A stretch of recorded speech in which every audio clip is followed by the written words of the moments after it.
নমস্কার, বাংলা টক আমার ইউটিউব চ্যানেলে আপনাদের স্বাগত। প্রতিদিনকার মতন আজকেও আমি আপনাদের সামনে আমার ভিডিও নিয়ে উপস্থিত হয়েছি। ভিডিওর শুরুতেই প্রত্যেক দিন যেমন আপনাদের কাছে আমার আবেদন থাকে, সেরকমই আজকেও আমার আবেদন থাকবে। আপনারা আমার এই চ্যানেলটিকে সাবস্ক্রাইব করুন। ভিডিওর কমেন্ট বক্সে আপনাদের গুরুত্বপূর্ণ মতামত লিখে জানান। ভিডিওগুলো ভালো লাগলে অবশ্যই লাইক করুন এবং শেয়ার করে ছড়িয়ে দিন। দেখুন, আজকে আমার ভিডিওর বিষয়বস্তু আমাদের এই রাজ্য সরকারের আদালতে তারা যে কর্মকাণ্ড করে সেই সমস্ত বিষয় নিয়ে। দেখুন, সবার অলক্ষ্যে গত পরশু রাজ্যের একটি খুব গুরুত্বপূর্ণ মামলা সুপ্রিম কোর্টে উঠেছিল। সেটি হচ্ছে এ রাজ্যের সরকারি কর্মচারীদের ডিএ মামলা। আপনারা ইতিমধ্যেই জানেন, এই মামলায় হাইকোর্টে, স্যাটে, নিম্ন আদালতে বারবার রাজ্য সরকার হেরেছে এবং সর্বশেষ হাইকোর্টে রাজ্য সরকারকে 3 মাসের মধ্যে এই কর্মচারীদের ডিএ বকেয়া যেটা রয়েছে সেই বকেয়া ডিএ দিয়ে দেওয়ার কথা বলা হয়েছিল। কিন্তু আমাদের রাজ্য সরকার অত সহজে তো সবকিছু মানার পক্ষপাতী নয়।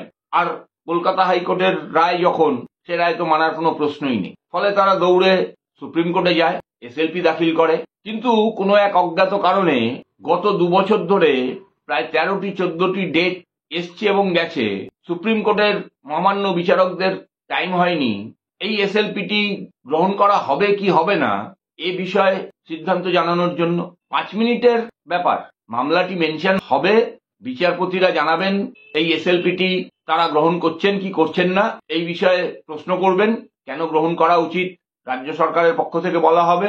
আর কর্মচারীদের পক্ষ থেকে যারা আইনজীবীরা থাকবেন তারা অবশ্যই বলবেন যে এটা গ্রহণ করার কোনো প্রয়োজন নেই, ইতিমধ্যেই হাইকোর্টের রায় দিয়েছে, সেই রায়টাকেই বহাল রাখা হোক, এই তো বিষয়। কিন্তু কোনো এক অজ্ঞাত কারণে বিগত 2 বছর ধরে এই মামলাটির এসএলপি গ্রহণ করা হবে কি হবে না সেই ব্যাপারেই টালবাহানা চলছিল এবং প্রায় 13-14টা ডেটের পরে গত পরশু সুপ্রিম কোর্টে মহামান্য বিচারপতি মনোজ মিশ্রা এবং সঞ্জয় কারোলের ডিভিশন বেঞ্চে উঠেছিল। তারা পরিষ্কারভাবেই রাজ্য সরকারের আইনজীবী যিনি ছিলেন, অর্থাৎ অভিষেক মনু সিংভি, তাকে পরিষ্কার করে জিজ্ঞেস করেন যে এই মামলা তারা কেন শুনবেন। ইতিমধ্যেই কলকাতা হাইকোর্ট এই মামলা শুনেছেন, তারা রায় দিয়েছেন। সেই রায়ের বিরুদ্ধে রাজ্য সরকার এসএলপি দাখিল করতে চায়, সেই এসএলপি তারা কেন গ্রহণ করবে। অভিষেক মনু সিংভি তখন বলেন যে এই মামলা শোনা দরকার, কারণ এখানে সাংবিধানিক কিছু প্রশ্ন আছে, এই প্রশ্নগুলোর মীমাংসা হওয়া প্রয়োজন। বিচারপতিরা তারপরেও বলেন যে এই মামলা শুনানির কেন প্রয়োজন, ডিএ মামলা সরকারি কর্মচারীদের, হাইকোর্ট রায় দিয়েছে, আপনারা মানছেন না কেন। অভিষেক মনু সিংভি বলেন, আমরা মানছি না তা নয়, আমরা অবশ্যই সরকারি কর্মচারীদের ডিএ দিচ্ছি, কিন্তু তারা কেন্দ্রীয় সরকার যে হারে ডিএ দেয় সেই হারে তারা ডিএ পাচ্ছেন না, যেটা তাদের দাবি। এর পরবর্তী সময় কর্মচারী ফেডারেশনের পক্ষ থেকে যে সমস্ত আইনজীবীরা ছিলেন তারা বক্তব্য রাখেন, তারা প্রেয়ার করেন যে বিগত 2 বছর ধরে এই মামলা তার ডেট পাল্টে যাচ্ছে, কিন্তু মামলাটি শোনা হচ্ছে না, তাই দ্রুত যাতে এই মামলাটি শোনা হয়।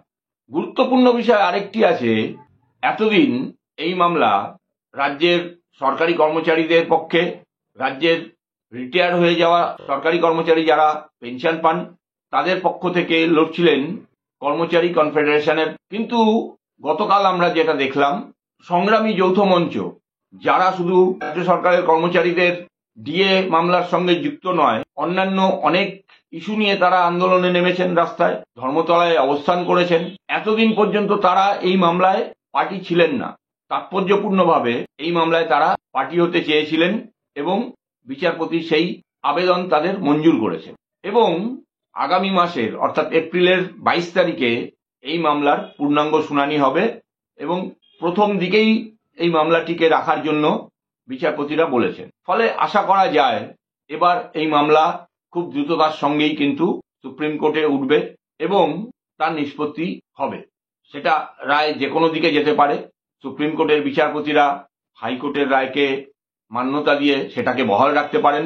আবার রাজ্য সরকারের উকিল অভিষেক মনু সিংভি, এর আগে রাজ্য সরকারের পক্ষ থেকে এই মামলায় মুকুল রোহতগি দাঁড়িয়েছিলেন, আরেক বিখ্যাত উকিল আমাদের দেশের। কিন্তু প্রশ্ন হলো, এই মামলা যেটা রাজ্য সরকারের নিজের কর্মচারী তারা করেছেন, তাদের ন্যায্য পাওনা আদায়ের জন্য তাদের বিরুদ্ধে এত বড় বড় উকিলদের বারবার করে দাঁড় করিয়ে এই মামলা করার প্রয়োজনটা কি আছে? আদতে তৃণমূল কংগ্রেসের দল দ্বারা পরিচালিত এই সরকার এই রাজ্যের কোষাগারের অবস্থা এমন হারিহাল করেছেন যে শুধুমাত্র যদি এই কর্মচারীদের বর্ধিত হারে ডিএ দিতে হয় তাহলেই ভারেমা ভবানী অবস্থা হয়ে যাবে। তখন এই জনহিতকর যে প্রকল্পগুলো চলছে, লক্ষ্মীর ভাণ্ডার, সবুজ সাথী, কন্যাশ্রী, যুবশ্রী, শ্রী প্রকল্প, একটা শ্রী প্রকল্পকেও ঠিকভাবে চালু রাখা যাবে না।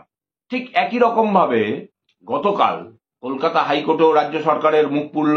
আমরা জানি এই গত 19শে মার্চ রাজ্যের বিরোধী দল নেতা বারুইপুরে গেছিলেন, সেখানে একটি মিছিল ছিল, জমায়েত ছিল, কিন্তু তিনি যখন বারুইপুরে যাচ্ছেন সেই যাওয়ার পথে বিরোধী দল নেতাকে আক্রমণ করা হয়, আক্রান্ত হন তিনি, তার গাড়িতে মোটা মোটা বাঁশ, লাঠি ইত্যাদি দিয়ে পেটানো হয়। ভাগ্যক্রমেই তিনি বেঁচে যান, যেহেতু গাড়ির কাঁচ তোলা ছিল বলে। এবং সেদিনকেই বিরোধী দলনেতা পরিষ্কার বলেছিলেন যে এই ঘটনা আমরা বুঝে নেব কলকাতা হাইকোর্টে। সেই অনুযায়ী গতকাল কলকাতা হাইকোর্টের বিচারপতি এই মামলার দাখিল হয় এবং খুব সঠিকভাবেই বিচারক রাজ্যের কৌশলীকে প্রশ্ন করেন যে এই ধরনের ঘটনা ঘটার দরকারটা কি ছিল? রাজ্য তো রাষ্ট্রের ভূমিকা পালন করবে, পুলিশকে তো আইন শৃঙ্খলা যাতে অবনতি না হয় সেদিকটা দেখার কথা। তাহলে বিরোধী দলনেতা একজন জেড প্লাস ক্যাটাগরির যিনি সিকিউরিটি পান, তিনি যখন কোনো কর্মসূচিতে যাচ্ছেন সেই কর্মসূচিতে এরকম বিক্ষোভ হয় কি করে?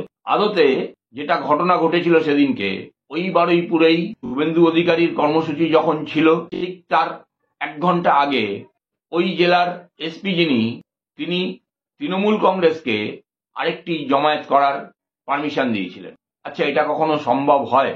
যুযুধান 2 রাজনৈতিক দল একই জায়গায় একই দিনে কিছু সময়ের আগে পরে কর্মসূচি পালন করতে পারেন? করতে দেওয়া উচিত। আমাদের রাজ্যের পুলিশ, আমাদের কলকাতার পুলিশ এই ধরনের বদমাশিগুলো করেন তারা ইচ্ছাকৃতভাবে, যাতে বিরোধীদের এই প্রোগ্রামগুলো, এই কর্মসূচিগুলো সঠিকভাবে তারা করতে না পারে। শুভেন্দু অধিকারীও তো ছাড়ার পাত্র নন। তিনি সরাসরি হাইকোর্টে গেছেন এই ঘটনার পরিপ্রেক্ষিতে এবং পুলিশকে প্রশ্নের মুখে পড়তে হয়েছে কেন তারা একই দিনে একই জায়গায় 1 ঘন্টার ব্যবধানে 2 যুযুধান শিবিরকে অনুষ্ঠান করার অনুমতি দিয়েছেন। আর যদি অনুষ্ঠান করার অনুমতি দিয়েই থাকেন তাহলে কেন তারা পর্যাপ্ত সিকিউরিটির ব্যবস্থা করতে পারেন? অবশ্যই আজকে বিকেল 4:30টার মধ্যে পুলিশকে এই ঘটনার সমস্ত রিপোর্ট দিতে হবে। শুভেন্দু অধিকারীর পক্ষ থেকে এটা কোর্টের কাছে বলা হয়েছে যে এই ঘটনার দিন তাকে মেরে ফেলার চক্রান্ত করা হয়েছিল। সমস্ত ভিডিও ফুটেজ, পরের দিনের খবরের কাগজের যে কাটিং ইত্যাদি সমস্তটাই তারা জমা দিয়েছেন, মেনশন করেছেন। আশ্চর্যজনকভাবে রাজ্য সরকারের পক্ষ থেকে যিনি কৌশলী ছিলেন, কল্যাণ ব্যানার্জির ছেলে সৌমেন্দু ব্যানার্জি, তিনি সবাইকে অবাক করে বলেন যে না, এই ধরনের কোনো ঘটনা ঘটেনি এবং তার কোনো ছবি পাওয়া যায়। স্বাভাবিকভাবেই শুভেন্দু অধিকারীর যারা কৌশলী ছিলেন তারা বলেন যে অভিযোগপত্র জমা দেওয়া হয়েছে আদালতে, সেই অভিযোগপত্রের সঙ্গেই সমস্ত ছবি দেওয়া রয়েছে, তার সমস্ত ফুটেজ দেওয়া আছে। তখন যখন বুঝতে পেরেছেন সৌমেন্দু ব্যানার্জি যে তিনি চালটা ভুল দিয়ে ফেলেছেন, তখন তিনি বলছেন না, ওই সমস্ত ছবি আমরা খুঁজে পাচ্ছি না। বিচারক পরিষ্কারভাবে নির্দেশ দিয়েছেন এই ঘটনার সম্পর্কিত যা যা ফুটেজ আছে, যা যা ছবি আছে, সেগুলো রাজ্য পুলিশের কাছে জমা দিতে হবে এবং সেই ছবি দেখে রাজ্য পুলিশকে যথাযথ ব্যবস্থা নিতে হবে এবং কি ব্যবস্থা নিলেন সেটা আজকে কোর্টে বিকেল 4:30টার মধ্যে জানাতে হবে। সুতরাং এটা থেকে স্পষ্ট বিচারপতি কিন্তু এই বিষয়টাকেও ভালো চোখে দেখছেন না এবং এই ঘটনার পেছনে কে কে রয়েছে, কি উদ্দেশ্যে রয়েছে, সমস্তটাই কিন্তু তিনি সবিস্তারে বিবেচনা করবেন, বিচার করবেন এবং তার জন্য কলকাতা পুলিশকে বা রাজ্য পুলিশকে কোর্টের কাছে গিয়ে কিন্তু বিস্তারিতভাবে তারা কি ব্যবস্থা নিয়েছেন ইত্যাদি বিষয় জানাতে হবে। ফলে আমরা এটা বুঝতেই পাচ্ছি সময়ে খুব বেশি দেরি নেই, যখন আবার আমরা দেখতে পারবো এই রাজ্য পুলিশের, রাজ্য প্রশাসনের গালে কোর্টের থাপ্পড় আবার পড়ল বলে। আপনারা আপনাদের মতামত অবশ্যই আমার ভিডিওর কমেন্ট বক্সে লিখে জানান। আজ এখানেই শেষ করছি। নমস্কার, ধন্যবাদ।